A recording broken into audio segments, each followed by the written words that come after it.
in the ancient world, no matter if it was Israelites, the Canaanites, the Akkadians, the whole purpose of a calendar was to mark the beginning of spring. All right? That's going to throw you off because we're not used to that today. But the main focus was the beginning of spring. Dun, dun, dun, dun, dun. Oh, what happened? Oh, there you go. I forgot to. There you go. Why is that?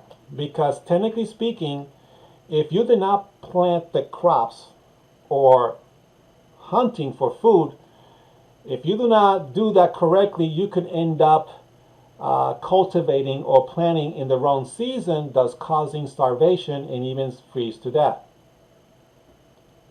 So it was very important to keep a track of your season, especially the beginning of spring. I can't emphasize enough of that because in the ancient world, that's what it was. Spring was your lifeline.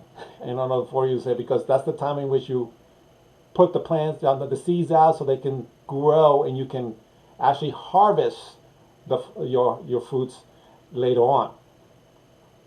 And of course, the animals are out, so you're able to hunt for food, for meat. Now, according to the Dead Sea Scrolls, in first century Judea, like I stated, the Israelite had two calendar systems in Judea. Yeah. And of course, we have the Roman occupation of Judea, which then themselves have their own calendar. So the Israelites are broken down into two categories for the calendar system. You got the Pharisaic calendar, which is primarily used today, along with the solar calendar. And you have the Essenes of Qumran calendar system. They have their own system developed within their own culture or their own society within Judea.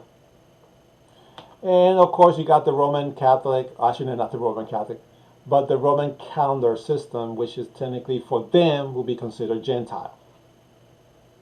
And now we're going to give you a brief history of the Roman calendar that definitely you will find it very intriguing and fascinating, the stuff that we take for granted today in some ways, but we do not ask the questions where they come from. And here's the answer to some of those questions that you may have regarding our current calendar system, which is referred to as the Gregorian calendar. Now, originally the Roman calendar year had only 10 months instead of 12.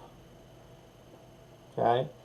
Now, since the main focus of the calendar is the beginning of, to try to calculate the beginning of spring, therefore, the beginning of the year was in the spring, not in January the 1st. So if they only had 10 months back then, where in the world did they get January and February? Because technically their calendar system went from March to December. And here's the answer to the January and February. To a certain limit, to a certain extent. The 2 months were added during the reign of Numa Pompilius, 715 to 673 BC. Okay. Now the Roman historian Titus Livius and Plutarch record the second king of Rome, Numa Pompilius, ordered the first month to be named after the first Italian king of the empire.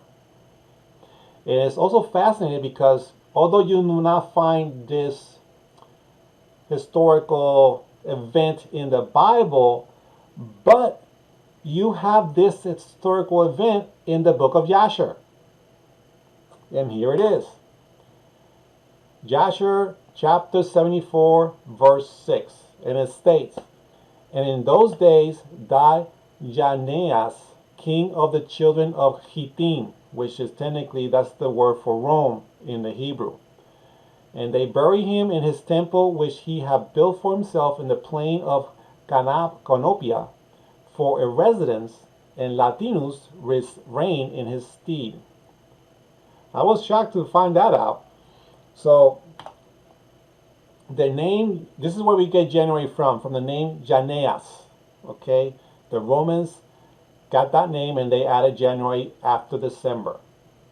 And of course, eventually, Numa Pompilius also added the month of Februarios, or Februarius, which became February in our language. Now the Roman calendar had 12 months, but now it only had 355 days. Now there's a problem there. Because the year only had 355 days, it will quickly become unsynchronized with the solar year, also known as the tropical year. Remember, you have seasons, and depending on the rotation of the earth with the sun and the location, you have your winter days, the nights are longer, the days are shorter. In the summertime, it's the opposite. So this becomes a problem, especially when it comes to leap years. So what kind of solution they came up with this? There's different. That goes into very deep study. So I'm not going to go too much into it. If you want to know more about it, then I can give you a list of books, and you can find it on the web as well. But it goes very, very deep on how they calculated the leap years for this particular calendar system. Now, to solve this problem, I'm just going to summarize it. The days were periodically added to the month of February. Dun, dun. This is why today we continue the same practice of adding one day to the last month of the year. And by the way, the last month of the year is not December, but it's February. Granted, in our calendar, we add this extra day every 4 years to compensate for the spring, the beginning of spring, which is the main focus of the calendar. Okie dokie. All right. Okay, so the evidence are very clearly shown in the name of the last 4 months of the current calendar year. And this is also very, very interesting, and I find it very fascinating. So I'm going to put the last 4 months of the calendar. You got September, October, November, December, okay, as far as we consider it the last 4, okay, because technically it's not. Well, if you go in the ancient world, it's not. Now, September is from the Latin septem, meaning 7th. Okay? October is from the Latin octo, meaning 8. So it's the 8th month. November, from the Latin novem, meaning 9. And of course, December is the Latin decem, meaning the 10th. So if you really look at this right here, this ties into exactly what the Bible says about numbering the months, because the month of Tishri is the 7th month, and it lands in our calendar in the time of September, kind of mid-September time frame. So there you go. You got the 7th month, the Tishri, then September, then you got the 8th, the 9th, and the 10th. So the 10th month, based on our perspective in our modern concept, is the last month of the year. But technically it's not, because the name itself dictates that it's the 10th month, not the 12th month.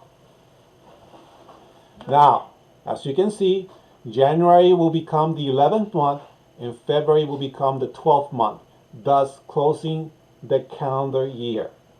That's why in the leap year, you add a day to the last of the month of that year, which is no other than February. Now, when Julius Caesar took reign He made it to where the year began, guess what? On the winter, in the month of January, instead of spring. This is where we get the New Year celebration on January the 1st. So technically, he made the call, he made the decision, and he changed the so-called, almost the coastal system. So instead of now being the spring, beginning of the year, now it becomes January. And also, he changed the 8-day Roman calendar week back to 7 days a week. I did not know that the Roman Empire had an 8-day week. That blew my mind.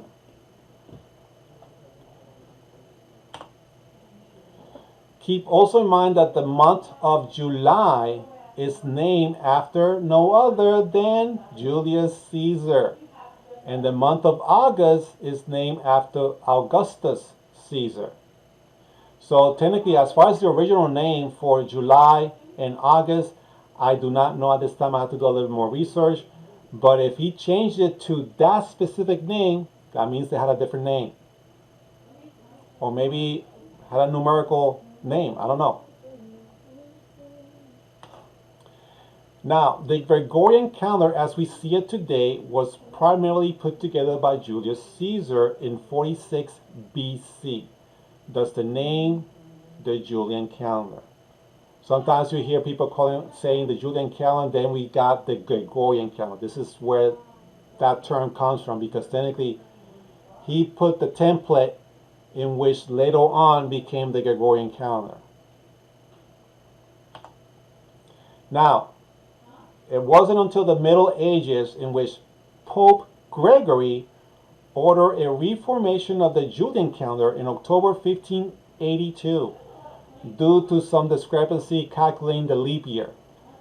And of course, by doing this reformation, now the calendar was changed from the Julian calendar to the Gregorian calendar. And there's Pope Gregory, I think that's a painting of him. Not sure if he looks that way, but it seems by looking at a research through Google or Bing, comes to find out that that seems to be his appearance. Now, the Gregorian calendar consists of 365 days and adds 1 day every 4 years to compensate for the quarter day a year, 365.25. This is why you get that extra day every 4 years. It's for that quarter, based on how, granted, the rotation of the earth, the sun, and how it does the seasons. Okay? And this is the current system that we have right now. Now, the Essenes had a 7-day sabbatical or Sabbath cycle, and of course the Pharisaic had a moon phase cycle. So this one, the Gregorian calendar itself, is the most accurate way to calculate the seasons of the year, and not compared to the 7-day Sabbath system or the moon phases. Thus meaning that the Gregorian calendar causes the 7-day Sabbath cycle to begin on a different day each year, and the moon phases to occur on different days throughout the year. And you can see this if you do an experiment, if you use the biblical calendar, and they have the moon phase. Actually, most calendars nowadays, they show you the moon phases and stuff like that. And if you do the 7-day cycle, Sabbath cycle, they don't have it on the modern calendars. I think you might have to get something like a biblical calendar to see that. But it's not going to land on the same, it's not going to be every Saturday. Let me just put it to you that way. And as far as the moon phases, is going to be all over the place on your calendar, on the Gregorian calendar. It never starts, it's not, technically speaking, the Pharisaic on the new moon is the beginning of the month. But if you foreshadow that or bring it over to the Roman calendar, it's not going to be the first of every month. It's going to be all over the place in that calendar system. So that is our Gregorian calendar system in a nutshell. Just basic key concepts that I summarized that was very interesting and fascinating to find out. And that's how you get the January, February, the beginning of the year was actually in spring, not in the winter. And voila. Okay. All right. Now let's go into the Essenes. Let's go into the Israelite calendar and focus on the Essene. In the first century, like I said, they had a two-calendar system. One was Pharisaic, and one was what they call the Dead Sea Scrolls or the Essene calendar system. But eventually, the Pharisaic system prevailed in combining with other things, especially with the solar system, calendar system. Okay, both systems try to keep the 7 Sabbath cycle and the moon phases to some extent. So no matter which one you want to use, pretty much they combine both of these. But of course, depending on what side, Pharisaic or Essenes, they have a favorite. Now, for the Essenes, the 7-day Sabbath cycle was the more prominent system for them. Okay? Compared to the moon phases, because they didn't care too much for the moon phases. Now, the Pharisaic calendar, the moon phases were more important than the 7-day Sabbath cycle and the seasons. So, you're going to notice when we get a little bit more deeper into the Essenes calendar, their festivals, or I should say their appointed times, always landed on the same day every year. And I will demonstrate that later on this study, pretty shortly I should say. The Pharisaic calendar system did not keep track of the seasons and the 7-day Sabbath cycle. So it was more important to keep the moon phases so they can keep it with the at least close to the season, and they calculate their own leap years depending on the system, either the Essenes or the Pharisaic. They had their different leap year calculations that they made. Now, the Essenes and the Pharisees both taught that the 7th day of creation was the first week. And no one disputes that. I mean, they both believe the 7-day literal creation concept. Ancient Israelites did not name the weekly days, except for the day of rest, referred to as the Sabbath according to Genesis. You only have first day, second day, third, fourth, fifth, sixth, rest. Okay. Actually, if you read it, there isn't a seventh numerical writing in Genesis. It just says the day of rest.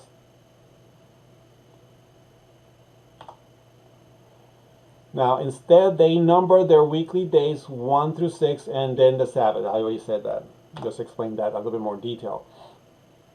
Now, the Essenes also taught the lunar Pharisee calendar was corrupt. But they never said anything about the Julian calendar that had been in use in Rome since 46 BC. So I'm not quite sure if they were being biased or what. Because technically, the Essenes saw the Roman as Gentiles, just like the Pharisee, but then the Essenes have something to say against their Pharisaic calendar system, which they're pretty much brothers. They live right next door to each other. Now, the calendar system consists of 24 hours a day, and we'll discuss more in detail how how the Israelites broke the day system by itself. That was put into a set of 7 called weeks. Of course, 7 days makes 1 week. It's not like the Romans used to have 8 days a week and then change it to 7, which was pretty weird for me. Now the Essenes, this is how it works, was a solar calendar system containing 364 days a year. And it was evenly divided into 52 weeks. And as you can see here, the week starts in the upper circle here on the outer edge, 1 to 52. Okay, let me see. Okay, got it there. And this is taken from Enoch chapter 72 verse 32. On that day the night decreases and in 9 parts, with a daytime of 9 parts. Daytime is equal to the night, and the year is exactly 364 days. And that's where you gotta focus right there. So Enoch was available, the writings of Enoch were available in the 1st century. So they had to, as far as whether they developed this teaching in the 1st century or not, I don't think so, because since they have the writings and this is based on tradition, so most likely it goes back way old. I should say way back. And this is also affirmed in the book of Jubilees, chapter 6, verse 32. And command the children of Israel that they observe the years according to this reckoning 364 days. And these will constitute a complete year. And they will not disturb his time from his days and from his feast. For everything will fall out in them according to their testimony. And they will not leave out any day, nor disturb any feast. And that's the key right there. 364 days, and these will constitute a complete year. So based on, I shouldn't say biblical writings, but these extra scrolls, documents, or historical documents, it's very obvious that the culture in Judea, the 1st century, were very well aware of the writings of Enoch and Jubilees being a year being 364 days. This made all the appointed times of Yahweh fall on the same day of the week every single year. So in other words, Nisan 14 will actually land on a Tuesday every single year. I already looked this up, so that's why I know from memory. All right.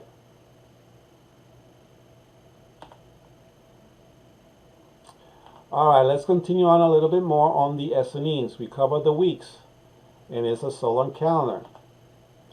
What is the first month of the calendar year? That's also very interesting, and we can find this actually in the Old Testament. And here it is, folks. It's in Exodus chapter 12, verse 2. This month is the beginning of months for you. It is the first month of the year for you. Which month would that be? Dun, dun, dun. Well, it says this later on chapter 13, verse 4. Today you are going out of Egypt, Misraim, in the month of Aviv.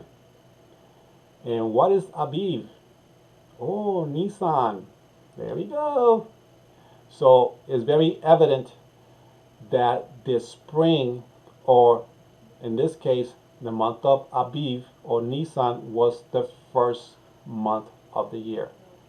That confirms what the Roman calendar used to have, in which spring begins. In all the cultures in the ancient world, spring, that particular month of spring, begins the calendar year, not January. So Aviv, and of course we have a confirmation of what Aviv was changed to in Nehemiah chapter 2 verse 1. And it states, and it came to be in the month of Nisan, in the 20th year of Artachshasta. I can't even pronounce it in English, so hey. The sovereign, when wine was brought for him, I took the wine and gave it to the sovereign, and I had never been sad in his presence. This is when we're doing the Babylonian captivity kind of thing. But here we have a confirmation that the month of Aviv was changed to the new name Nisan. And I will explain the meaning of Aviv later on in this study, because it does mean something, and it's not what you think. As far as Nissan, I really do not know what it means at this point. I gotta do a little bit more research on that term. Okay, so now we gotta focus on what is the equinox, because this is also plays a major role in the ancient world, especially in the Israelite culture. Now, this is taken from Enoch chapter 72, verse 32. On that day, the night decreases in 9 parts, with the daytime of 9 parts. This is back to the same verse that we had earlier. Daytime is equal to the night, and the year is exactly 364 days. Now, the thing here is that you got to capture is night is 9 parts, daytime of 9 parts. Daytime is equal to nighttime, to the night. So there has to be a balance here between day and night. And an equinox is when the daytime equals the nighttime. In other words, 12 hours of day and 12 hours of night. That's what's called an equinox. It has to be an even parts of night and day.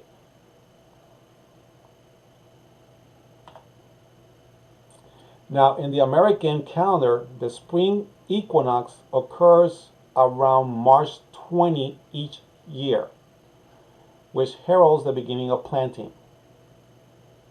Okay, so here you have Aviv, Nisan, is the first equinox, or the first month.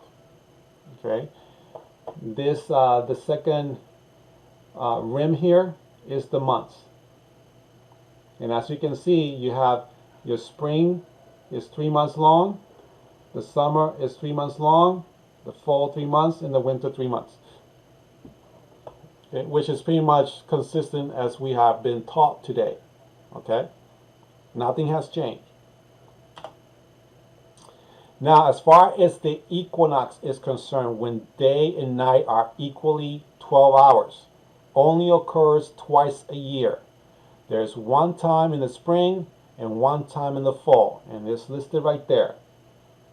One is the beginning of the month of the spring, which is the spring equinox, and then the beginning of fall, which is the 7th month, which technically, if you look at the biblical calendar, it will be the month of Tishri, which will fall in our calendar sometime in September. Now, the division of the year are grouped into 4 seasons of 91 days long each. As I explained earlier, 3 months. But they add 1 more day, and I'll explain that in a minute. Now, the term tekufah is used to describe the division of the 4 seasons in Hebrew. This consists of both the summer and winter solstice and spring and fall equinoxes. Remember, you only have 2 equinoxes, and you also have technically 2 solstices, summer and spring. Winter. You got the spring and fall, but the main ones were summer and winter. Now, these 4 particular ones are called tekufas, and that's how the Israelites in the, actually not only in the 1st century, but in the Old Testament saw this. And of course, the summer solstice is on the 6th month, as you can see, and the winter solstice is on the 12th month. Okay, so the summer solstice, if you go according to the spring being the so-called beginning of the year, which will fall sometime in March on our time frame, that means that the summer solstice will be, let's see, March, April, May, June, July, August time frame. That will be the 6th month.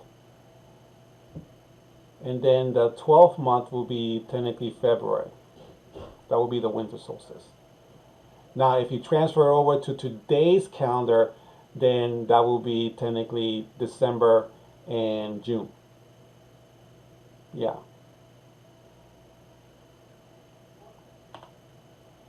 Now, here's how this thing works. The spring equinox is 1 day, And then you have 3 months of spring, which is 90 days. That equals the 91 days I was telling you about. And this occurs throughout the 4 seasonal parts. Just like the summer solstice, you got 1 day for that, and then 3 summer months equals 91 days. Then you have the fall equinox, the same concept.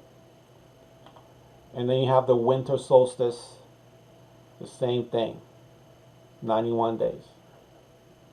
Therefore, you got 4 Tekufa, that's 12 months, that equals to 360 days. Okay. I'm not talking about leap years because now that's different, but I'm talking about the whole calendar year itself.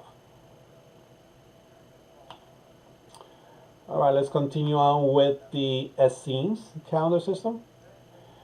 Now, the idea that the spring equinox cannot be the first day of the year is taken from the passage from Enoch, chapter 72, verse 6, verse 8, and verse 32. And I'll put these up in a minute here. And let's start with verse 6. This is how it emerges in the first month through the large gate. It emerges through that fourth one of those 6 gates on the side where the sun rises. Verse 8. When the sun rises in the sky, it emerges through that 4th gate for 30 mornings and accurately goes down in the 4th gate on the west side of the sky. And here's verse 32. On that day, the night decreases and is 9 parts, with the daytime of 9 parts. Daytime is equal to the night, and the year is exactly 364 days. Again, the same verse as we had done before. So here's something interesting that you may not be aware in regards to the word gate that's being illustrated here in these verses. Now, gate in this particular context means constellations or constellation. Okay, the sun in the sky will go through these so-called gates or tabernacle or compartments or houses through these constellations. Okay. Now, as far as in the first month is concerned, technically that will be the month of, according to the ancient calendar, not the new one, that will be in March. Okay. Now, why on the 4th day of the week, Wednesday? Okay, the Essenes believe that the first day of that first month, or to begin the year, landed on the 4th day of the week. In other words, March, Nisan the 1st will always land on Wednesday. Okay, why is this and why did they saw this? It's because of the following. It's based on the creation week found in Genesis chapter 1. And here how it goes. The first day, we understand, according to the text, light was created. Then the second day, the atmosphere. The third day was the land and plants. The 4th day was the sun, moon, and stars. The 5th day was fish and fowls. The 6th day was the animals, and of course, man.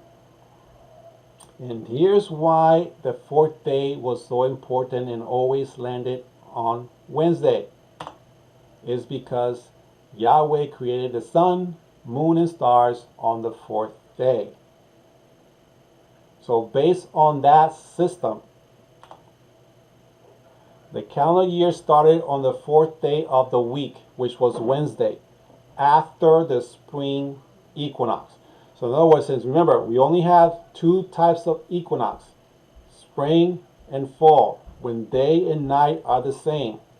So the spring equinox will land on the 3rd day of that week.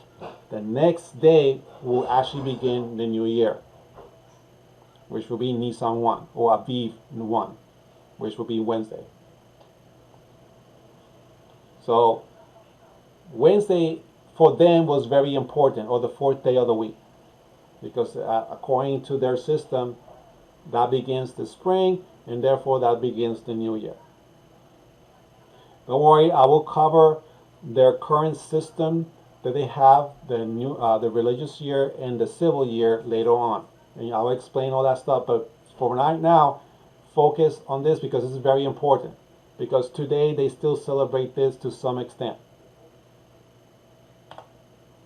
Now, as far as the leap year are concerned, there's technically a couple of theories in which scholars are studying the text to figure out which one was better suited for this type of system. So the first theory is there was no leap year let leap month, leap week, or day. So technically they just ran it through the 364 days. So technically that will have some problems because if you do that, seasons will eventually fall in the wrong time frame, summer in winter and Passover in the fall. So if you keep on keeping it only 364, at some point Passover will be on the wrong location of the harvest. And that will be very bad for you because then you will not be able to cultivate or hunt. Now, the Muslims use this type of method today. Now, theory number 2, a leap month was added. A month will be added every so many years. Theory number 3, a leap day. Now, the leap day or 2 were added at the end of the year.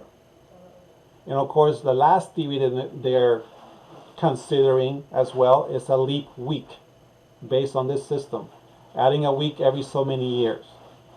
And based on the current data, they seem to be leaning towards theory number 4.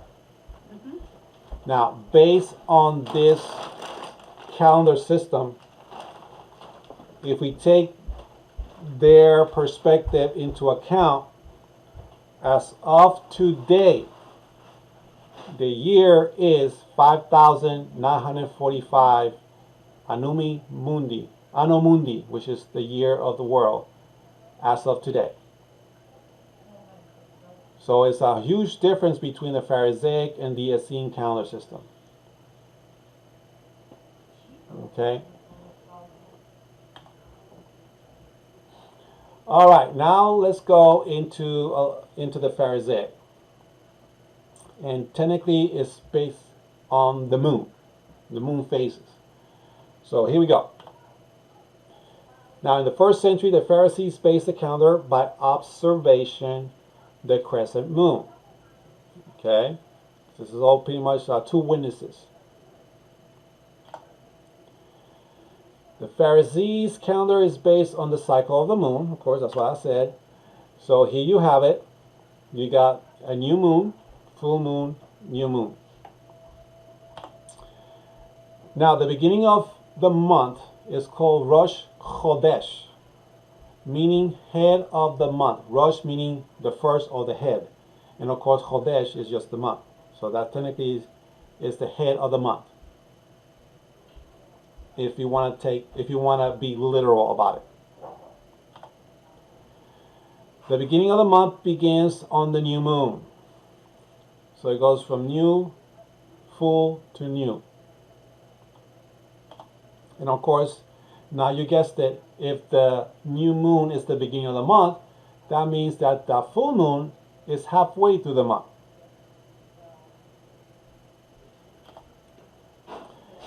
Hebrew months are 29 or 30 days long. They didn't have no 28 days. Now, as far as how they calculate the leap years, they have their own methods as well. Now, it's very interesting to note that this particular concept, symbolically speaking that is called the Festival of the Born Again. Why? Because as you can see, moon goes from new to full and to new again. So it has gone through its cycle of birth to fullness to death and is now reborn again. From full to new. Alrighty then. So now,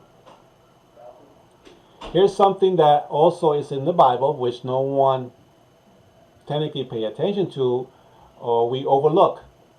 It's calling about visitations and visions.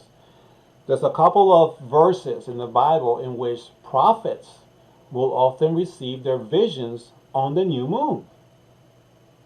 And you just read it and you never think about it. Here's an example. It's in Ezekiel chapter 26, verse 1. And it came to be in the 11th year, on the first of the month, hint, hint, first of the month, the word of Yahweh came to me saying, and of course, if you keep on reading, it gives you a vision.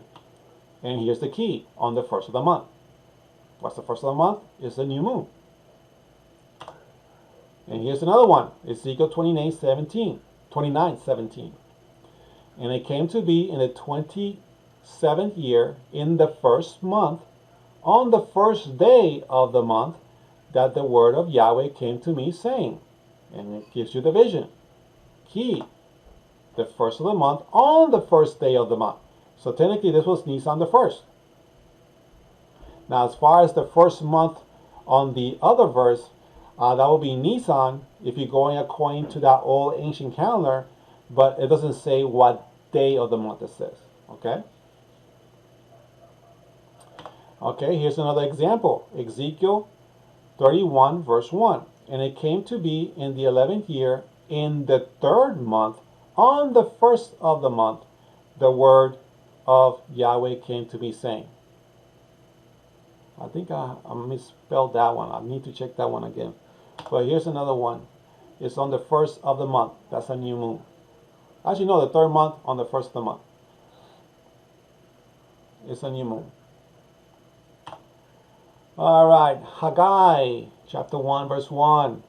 In the 2nd year of Vawesh, or Darius, to sovereign, in the 6th month, on the first day of the month. And here's another one, on the first day of the month. A new moon. Another interesting thing, many will seek out a prophet on the new moon to inquire about Yahweh. And this one, I only found one verse on this. And it's in 2 Kings chapter 4, verse 23. And he said, why are you going to him today? It is neither the new moon nor the Sabbath. And she said, it is well. So this gives you a very good clue that people were seeking prophets in the ancient world in the new moon or in the Sabbath. In this case, I think the woman was trying to reach the prophet because of issue with her son. I think her son was dying. I think this has to do with the woman that didn't have anything, and a miracle happened with the oil, and she was producing oil and selling it. I think. Don't quote me on it, but I think that's where this passage narrative was coming from. Alrighty then. Now let's go into symbolism of the so-called new moon, full moon, and into the new moon. Remember, symbolism, so don't take this literal. Now, the moon cycle can be symbolic in nature. Okay? And here's why. Okay, in the beginning, we know that Israel knew almost nothing about Yahweh. Okay? Israel did not, so they're in darkness. There is no knowledge or technically relationship with Yahweh. Okay? Eventually, Moses and the prophets led them into fuller knowledge of Yahweh. That symbolically represents the fullness, the full moon. The fullness of wisdom. Not I won't say wisdom, but the knowledge of Yahweh. And eventually, as time went along, as we understand history of the Israelites, in time the nation of Israel fell away back to unbelief, which symbolically represents the new moon. So it goes from no knowledge, darkness, to a fuller knowledge, and back to rebellion and back to darkness. Fell away back to unbelief. And this is also symbolically of what is going on with today's churches, I should say. The revivals came and the cycle repeat itself. That is true. This is why the new moon festival is called the festival of the born again. It also relates to the Gentiles, the call out ones, in other words, the ecclesia. Remember, the term church did not exist in the first century. So technically you were referred to as the call out ones. Now, as the call out ones grew in knowledge to the Holy Spirit, the new moon, full moon, and is waning back into falling away from the faith into darkness in new moon. Once this cycle is completed, the remaining believers will be caught up or concealed before Jacob's trouble, or what we refer to as the tribulation period. Caught up, what we refer to today as the rapture. Okay? Symbolically speaking, okay? All right. Did you know the witness? Who is the witness of the sky? But before we get to that point, here's something interesting regarding a wedding. It was customary for the groom and bride to get away on the new moon.